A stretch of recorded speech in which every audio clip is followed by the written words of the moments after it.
My name is John. I'm one of our marine mammal care specialists here at the Pittsburgh Zoo and Aquarium. We house some sea lions and seals here at the zoo. The main difference and the easiest way to tell the difference between them is their front flippers for the seals are used for steering and mobility, and then they use those rear flippers to push themselves through the water, whereas the sea lions are going to use those front flippers to torpedo their way through the pool and then slim those onto their sides to make themselves sleek and powerful.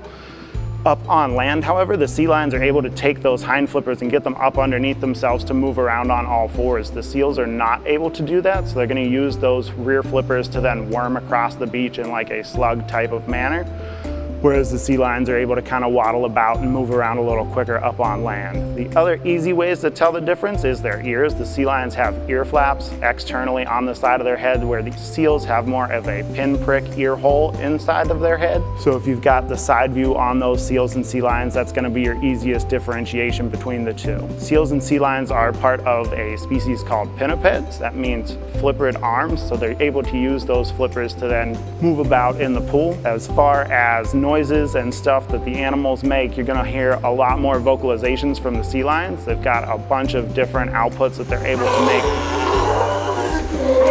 Males are actually the sound of the T-Rex in Jurassic Park, believe that or not.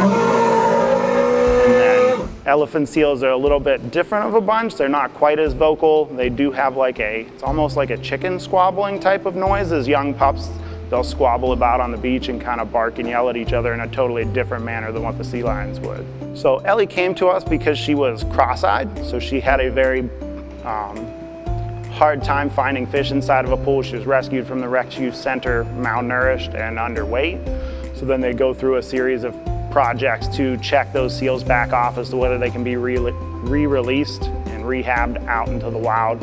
Ellie failed her depth perception on finding fish because she couldn't tell the distance between those fish and herself, so then she was looking for a forever home. Pittsburgh Zoo is currently the only place that we know of housing elephant seals, so that's why Ellie was then brought here to us, and then we're able to work with her from there on those eyesight issues. Are always going to be a problem for her, but we work with her as best as we can to move on.